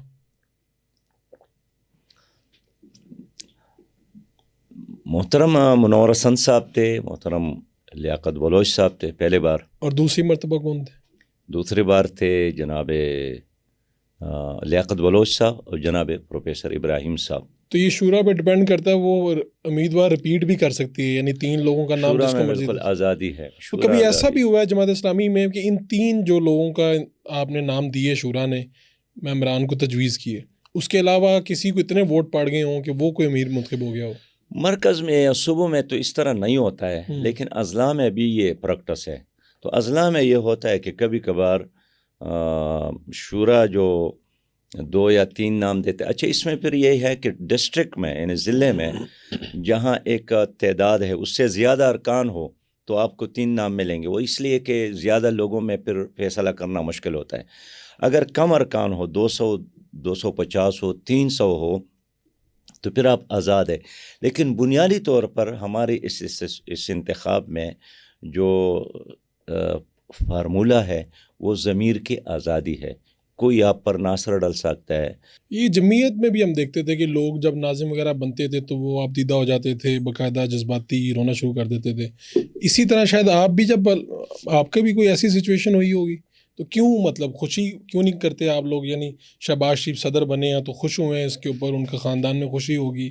باقی پارٹیز کے بھی جب صدر بنتے ہیں یا کوئی عہدہ ملتا ہے تو وہ اس کو مبارکباد دی جاتی ہے، مٹھائی بھیجی جاتی ہے. آپ لوگ یہ کوئی کیا ہے، رونے کا وجہ کیا ہے؟ اور اتنا اصل میں جماعت اسلامی کی جو امارت ہے نا جی، یہ کوئی منصب نہیں ہے، یہ ذمہ داری ہے. ٹھیک ہے. اور جب بھی ذمہ داری انسان پر آ جاتی ہے تو انسان بوجھ تو محسوس کرتا ہے. جماعت اسلامی کے اندر ایک احتساب کا نظام ہے. جماعت اسلامی کے اندر سب سے زیادہ قربانی جو سب سے زیادہ ذمہ دار ہوتا ہے اسی نے دینا ہے. باقی پارٹیاں آپ اس کو پولیٹیکل پارٹی کہتے ہیں تو آپ کی مرضی ہے، لیکن یہ تو خاندانی ایک وراثت کی طرح چیز ہے کہ باپ کے بعد بیٹے کو، بیٹے کے بعد نواسے کو. اس لیے پیپلز پارٹی اب زرداری خاندان کی پارٹی ہے. مسلم لیگ اب نواز شریف صاحب کے خاندان کی پارٹی ہے. وہ نہ ہو تو شہباز شریف، وہ نہ ہو تو مریم صاحب، وہ نہ ہو تو حمزہ صاحب، وہ نہ ہو تو کوئی اور نواسا ہوگا، کوئی پوتا ہوگا، کوئی. بہرحال اس خاندان سے باہر کوئی کارکن سوچ بھی نہیں سکتا ہے. اگر مجھے صحیح یاد ہے کہ ان کے ہاں تو کوئی سیکنڈ آپشن بھی نہیں ہوتا ہے. ایک بار ایک پارٹی میں کوئی سیکنڈ آپشن اس طرح آیا تھا کہ میرے خیال میں اس کا نام جنرل قادر تھا، وہ بلوچستان کا تھا، تو وہ بھی صدارت کے لیے امیدوار تھا. تو جب وہ اجلاس ہو رہا تھا تو شاید ان کی کرسی بھی نہیں تھی ادھر.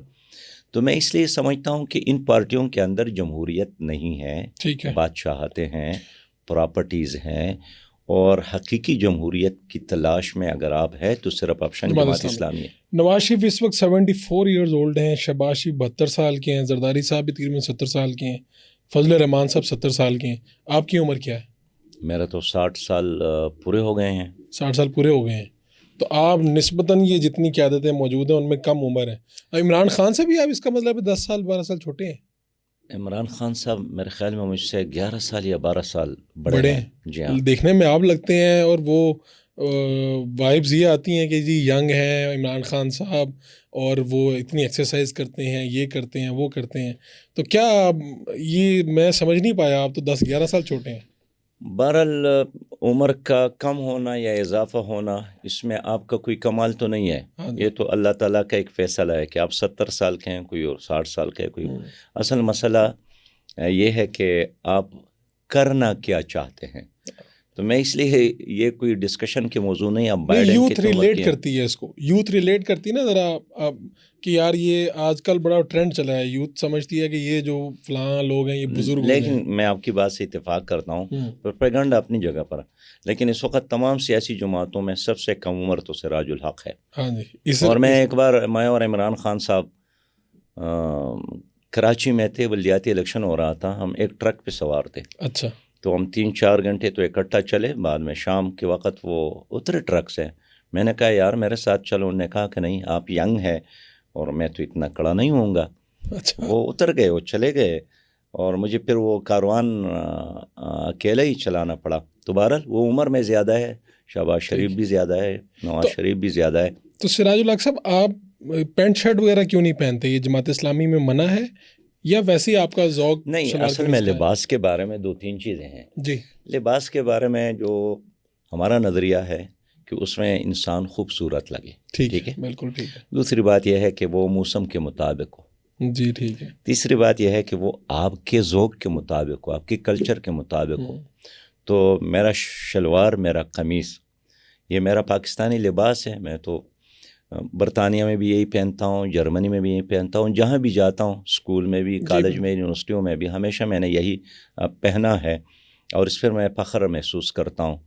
باقی جو پینٹ شرٹ پہنتا ہے میں اس کو برا نہیں سمجھتا ہوں، اس لیے کہ آپ کلچر کو کوئی نیکی اور بدی کا حصہ نہ بنا دے. ٹھیک ہے. اس لیے میں ہمیشہ شلوار قمیص استعمال کرتا ہوں. تو جماعت اسلامی کی شورا میں ایسے لوگ ہوں گے، جب شورا کے اجلاس میں آتے ہوں گے بہت سارے ایسے دوست ہیں جو پہنتے ہیں، لیکن میں سمجھتا ہوں کہ ہمیں اپنے پاکستانی لباس پر فخر کرنا چاہیے اور اس کو پروموٹ کرنا چاہیے. آپ کی جب حکومت آئے گی تو پھر تو ہم فلم وغیرہ تو نہیں دیکھ سکیں گے، موویز وغیرہ، اس پہ پابندی لگ جائے گی؟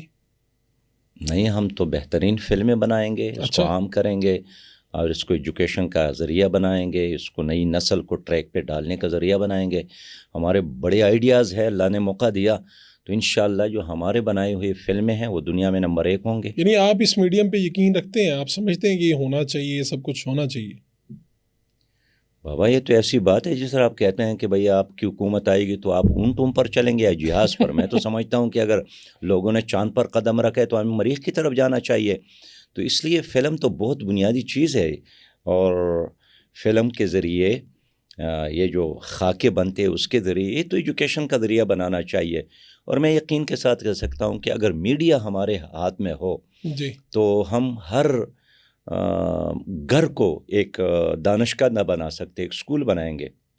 ہمارے مائیں بہنیں اور بیٹیاں وہاں ہی سمجھ جائیں گے کہ بچوں کی تربیت کیسی ہوتی ہے. وہ سمجھ جائیں گے کہ بچوں کا جو علاج ہے وہ گھر کے اندر کیسے ہو سکتا ہے، صفائی کا کیا نظام ہونا چاہیے، ایک خاندان کو منظم رکھنے کا کیا ذریعہ ہونا چاہیے. یہ میڈیا کے ذریعے ممکن ہے کہ فائد شعاری کیا چیز ہوتی ہے، سادہ زندگی کیا ہوتی ہے. تو میں سمجھتا ہوں کہ ہمارے لیے تو ان تمام چیزوں کا استعمال نفل نہیں ہے، یہ تو حکم ہے کہ اس کا استعمال کرے.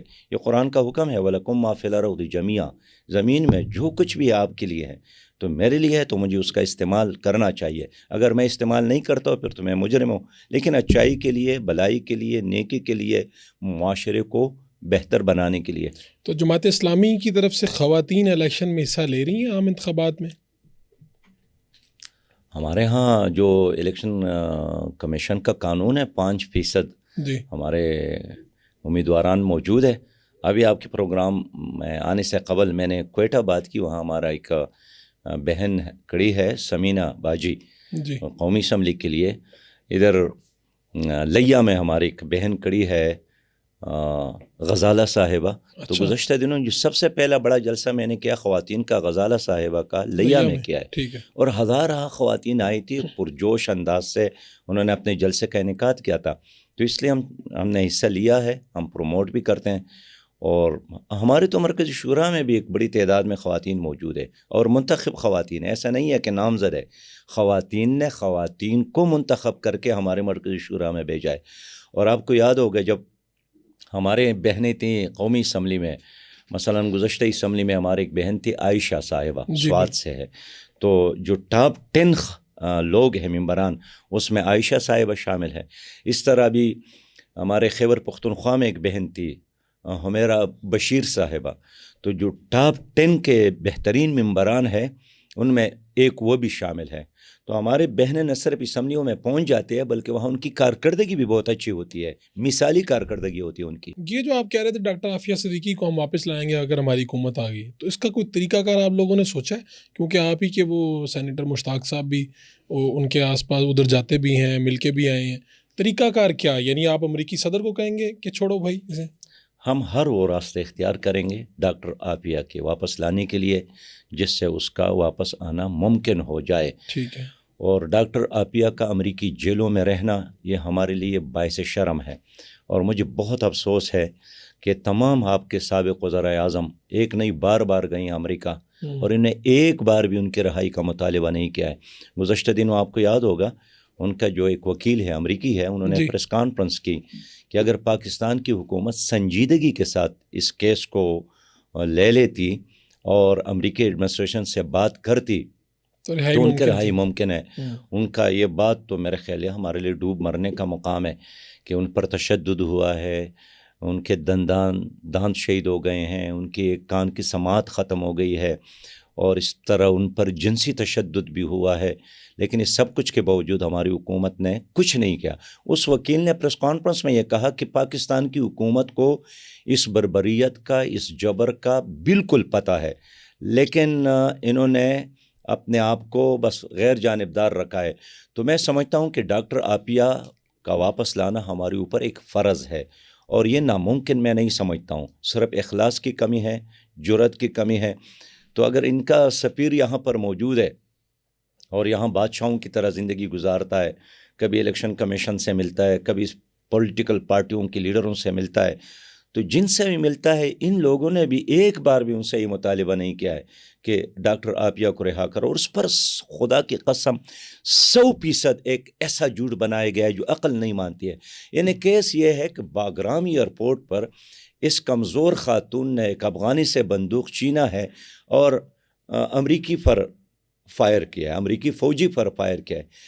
سوال یہ ہے کہ اس عورت کو, اس خاتون کو کراچی سے کس نے اٹھایا اور باگرام ایئرپورٹ تک پہنچایا؟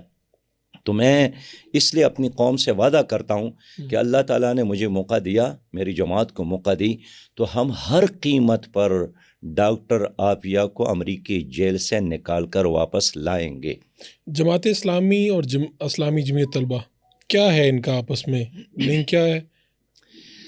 اسلامی جمعیت طلبہ ایک طلبہ تنظیم ہے اور قابل فخر تنظیم ہے, سب سے پرانی تنظیم ہے, اور یہ بہت بڑی تنظیم ہے, ایک آرگنائزیشن ہے, اور ہم سب اسی اسلامی جمعیت طلبہ کے تربیت یافتہ ہے. جماعت اسلامی کے ساتھ ان کا ایک مضبوط تعلق ہے, وہ نظریاتی بھی ہے, اگرچہ ان کا اپنا ایک دستور ہے, وہ اپنے فیصلے کرنے میں آزاد ہے, لیکن سیاسی طور پر اور تنظیمی طور پر اور نظریاتی طور پر وہ جماعت اسلامی کے ساتھ ساتھ چلتی ہے. اپنی تنظیمی دائرے میں وہ بہرحال آزاد ہے.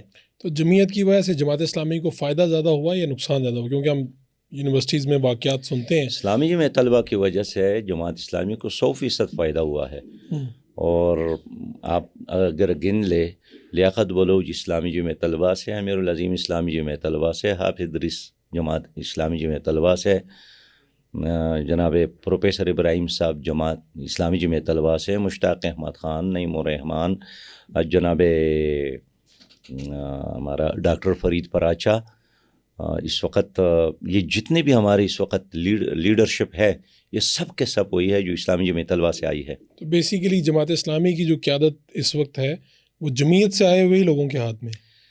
ان کے ہاتھ میں نہیں ہے. اچھا یعنی یہ بات تو صحیح ہے کہ ان میں اکثریت اسلامی جمعیت طلبہ ہی سے آئی ہے، جی لیکن وہ جب جماعت اسلامی میں داخل ہوتے ہیں تو ایسے داخل نہیں ہوتے ہیں کہ بس ایک کمیشن کا ایگزام اس نے پاس کیا ہے اور یہاں اس کو ایک جاب مل گئی. نہیں، میں خود اسلامی جمعیت طلبہ کا 3 سال ناظم اعلیٰ رہا، لیکن ناظم اعلیٰ سے جب میں فارغ ہوا، پنجاب یونیورسٹی سے فارغ ہوا، پھر میں اپنے گاؤں گیا، ایک دیہات تھا، اس میں پھر میں اپنے مقامی جماعت میں شامل ہو گیا. پھر 2 سال بعد مجھے رکن بنایا، پھر وہاں مقامی امیر بنا، اور پھر وہاں سے چلتے چلتے میں صوبائی نظم کا حصہ بن گیا، پھر مرکزی حصہ بن گیا، پھر مرکزی جماعت کی ذمہ داری مجھ پر آ گئی. اچھا، آپ کیا سمجھتے ہیں کہ ہمارے انڈیا کے ساتھ تعلقات کیسے ہونے چاہیے؟ انڈیا کے ساتھ ہمارے تعلقات اس وقت بہتر نہیں ہو سکتے جب تک کشمیر کا مسئلہ حل نہ ہو. ٹھیک ہے. اور کشمیر کا مسئلہ حل ہوئے بغیر انڈیا کے ساتھ دوستی، یاری، تعلقات بنانا یہ کشمیریوں کی خون اور قربانی کے ساتھ غداری ہم سمجھتے ہیں. اس لیے یہ بالکل دھوکہ ہے، فراڈ ہے انڈیا کے ساتھ دوستی. اگر انہوں نے آپ کے شاہ رگ پر قبضہ کیا ہے اور ہمارے کشمیری بھائیوں کے جیلوں میں پڑے، ہمارے مائیں بہنیں اور بیٹیاں ان کی وجہ سے ایک عذاب میں مبتلا ہے، ان کی 9 لاکھ فوج سری نگر اور مقبوضہ کشمیر میں ہے، آپ کے آزاد کشمیر کو مقبوضہ کشمیر کہتا ہے، آپ کے گلگت اور بلستان پر اس کے نظریں ہیں، اور صبح اور شام پاکستان کو تباہ کرنے کی وہ بات کر رہے ہیں، وہ اسی منشور کے نام پر الیکشن میں حصہ لیتے ہیں. تو آپ کیسے کہہ سکتے ہیں کہ ہم اس کے ساتھ دوستی کریں گے؟ ہم چاہتے ہیں دوستی، لیکن کشمیر کا مسئلہ حل ہو جائے. تو یعنی کیا ہوگا؟ آپ کی حکومت آئے گی تو آپ لوگ کیا کریں گے؟ جماعت اسلامی کی حکومت ہے تو کیا انڈیا کے اوپر چڑھائی ہو جائے گی؟ فوج کو حکم دیا نہیں، جائے ہم گا؟ انڈیا کے اوپر چڑھائی نہیں کریں گے. اچھا. انہوں نے جو کشمیر پر چڑھائی کی ہے، ہم اس قبضے کو ختم کریں گے. انہوں نے ہمارے زمین پر قبضہ کیا ہے، ہم نے ان کے زمین پر قبضہ نہیں کیا ہے. تو ہم ہر وہ راستے اختیار کریں گے جس کے نتیجے میں کشمیر آزاد ہو. کشمیر کے بغیر پاکستان نامکمل ہے، اور یہ قائد اعظم نے فرمایا تھا کہ تو شاہ رگ ہے، اب شاہ رگ اس کے قبضے میں ہے، میں کیسے اس کو تسلیم کروں؟ اچھا، ایک بہت بڑا جو پاکستان کا بجٹ ہے وہ اسی مد میں جاتا ہے، حفاظتی، جو کہ ہماری ایک تناؤ رہتا ہے انڈیا سے. اور 99 میں کوشش ہوئی بھی تھی، بھارتی وزیر اعظم اس وقت کے اٹل بہاری واجپئی آئے تھے، جماعت اسلامی نے مظاہرے بھی کیے تھے اور بڑے شدید مظاہرے کیے تھے.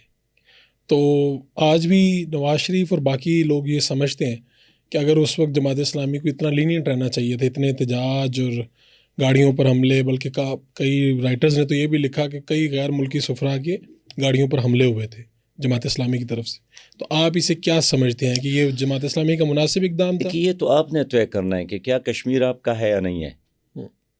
آپ نے طے کرنا ہے کہ کشمیر آپ کا شاہ رگ ہے یا نہیں ہے، آپ کشمیر کی آزادی چاہتے یا نہیں ہے. اگر آپ نے ہینڈز اپ کیا ہے کہ میں شکست تسلیم کرتا ہوں، یہ جو 75 سال ہے میری پالیسی ہے، ریاستی پالیسی، یہ غلط ہے اور کشمیر انڈیا کا ہے، تو پھر آپ اس طرف جا سکتے ہیں کہ ان کو پروٹوکول دے دیں، ان کو عزت دے دیں، ان کو گھر بلا لے، ان کے ساتھ یاری دوستی کرے.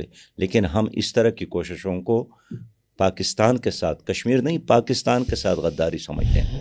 اگر یہ کشمیریوں کی جدوجہد نہ ہوتی ہے اور کشمیر کا یہ جو حصہ آزاد ہے یہ بھی جدوجہد کے نتیجے میں، تو آج یہ جو انڈیا بارڈر ہے یہ بالکل آپ کی میرپور کے قریب ہوتا. اچھا. تو میں اس لیے کہنا چاہتا ہوں کہ پاکستان کی بقا اسی میں ہے کہ کشمیر آزاد ہو. یہ جو آپ کے 5 دریا ہیں، یہ جہلم، یہ راوی، یہ ستلج، یہ سارے دریا، یہ کہاں سے آتے ہیں؟ کشمیر سے آتے ہیں. اگر آپ نے اس کشمیری جدوجہد کو لوز کیا، ہار گیا، تو آپ کو ایک قطرہ پانی نہیں ملے گا. آپ کا یہ پورا پنجاب بنجر بنے گا، ریگستان بنے گا. پھر آپ کہاں ہجرت کریں گے؟ کہاں جائیں گے؟ سمندر میں کودیں گے. اس لیے یہ لہلہاتی ہوئی فصلیں جو آپ دیکھتے ہیں پنجاب میں، یہ باغات، یہ کینو کے باغات، یہ زبردست گنے کے اور چاول کے، یہ سارے اس پانی کی برکت کی وجہ سے جو کشمیر سے آ رہا ہے. تو جب وہ سری نگر میں نعرہ لگاتا ہے نا کہ پاکستان ہمارے اور ہم پاکستانی ہیں، تو حقیقت میں یہ آپ کی حفاظت کے لیے لڑ رہے ہیں. تو میں تو نہیں سمجھتا ہوں کہ پاکستان میں کوئی ایک ایسا آدمی آپ کو ملے گا جو کشمیر کے کاز سے دستبردار ہو جائے. حکمران ہو سکتے ہیں، عام پاکستانی کشمیریوں کے ساتھ کڑے ہیں، اور جماعت اسلامی کا یہی موقف ہے.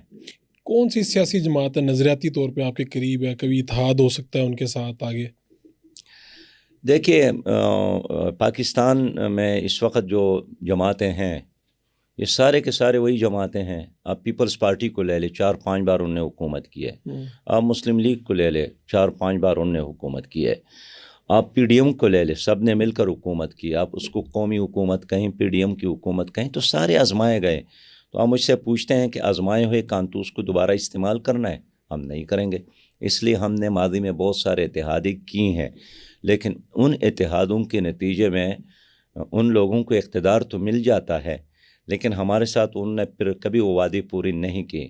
اسلامی نظام کا وعدہ پورا نہیں کیا، سودی نظام ختم کرنے کا وعدہ پورا نہیں کیا، کشمیر کے آزادی کے لیے جدوجہد کا وعدہ پورا نہیں کیا.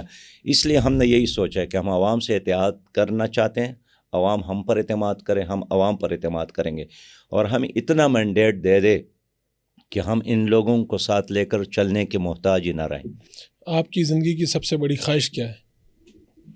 اپنی زندگی میں ایک اسلامی اور ترقی یافتہ ویلفیئر فلاحی پاکستان دیکھنا چاہتا ہوں، تاکہ مجھے اطمینان ہو جائے کہ جس مقصد کے لیے پاکستان بنا تھا اپنے آنکھوں سے میں نے اس کو دیکھا.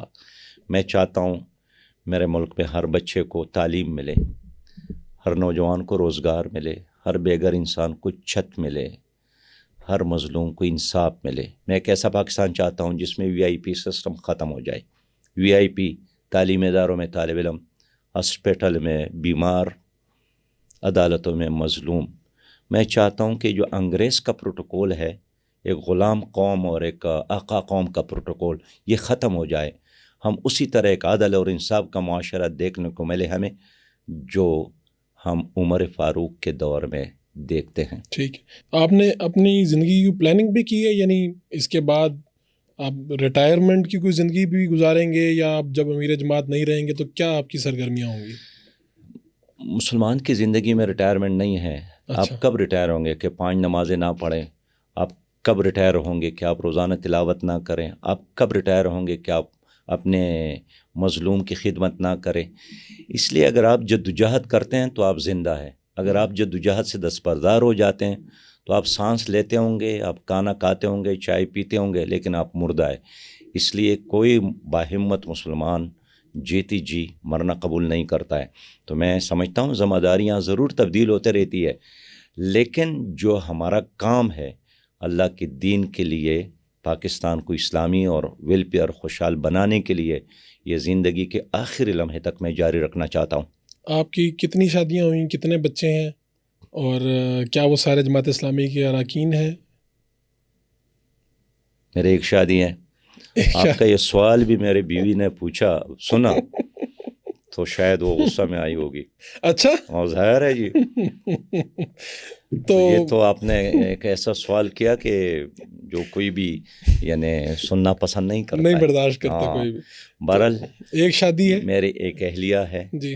وہ جماعت اسلامی کا رکن نہیں ہے، کارکن ہے. کارکن ہے. ہاں. اور میرا ایک بیٹا رکن ہے، پشاور میں ڈاکٹر ہے. ٹھیک ہے. باقی 2 بیٹے ہیں، وہ پڑھ رہے ہیں. بیٹیاں ہیں 4، وہ بھی پڑھ رہی ہیں. ان ٹوٹل آپ کے 7 بچے ہیں؟ جی ہاں. 7 بچوں میں سے ایک رکن ہے جماعت اسلامی. ظاہر ہے باقی تو اسٹوڈنٹ ہیں جو ریٹائر یعنی جو فارغ ہو گیا ہے تعلیم سے، تو وہ ڈاکٹر بنے تھے. میں نے انہیں کہہ دیا کہ ڈاکٹر بننے پہ مجھے خوشی ہے، لیکن اس سے زیادہ خوشی اس وقت ہوگی آپ جماعت کا رکن بن جائے. تو اس لیے آپ پہلے رکن بنے، بعد میں آپ. تو وہ آپ کی خواہش کے اوپر رکن بنے یا اس کے اندر خود ملان تھا، رجحان تھا؟ میں یہی چاہتا تھا. نہیں، وہ اسلامی جمعیت طلبہ کی بھی رکن تھے، لیکن میں چاہتا تھا کہ وہ میری نظریے کا وارث بنے، اور ایسا نہ ہو کہ میری دنیا سے رحلت کے بعد میرے گھر میں وہ شمع نہ روشن ہو جس کو ہمیشہ میں نے روشن رکھا ہے. تو مجھے خوشی ہے کہ وہ بھی رکن ہے، اور باقی میرے تمام بچے اس کام میں میرے ساتھ شریک ہے. آپ کا بہت بہت شکریہ، آپ نے وقت دیا، بڑا اچھا لگا. شکریہ. اور آپ نے گفتگو سنی، آپ گفتگو سے اتفاق کر سکتے ہیں، اختلاف کر سکتے ہیں، لیکن فیڈ بیک ضرور دیجیے، آپ کا حق ہے. انشاءاللہ پھر ملاقات ہوگی. اپنے میزبان فاروق وڈائچ کو اجازت دیجیے. اللہ نے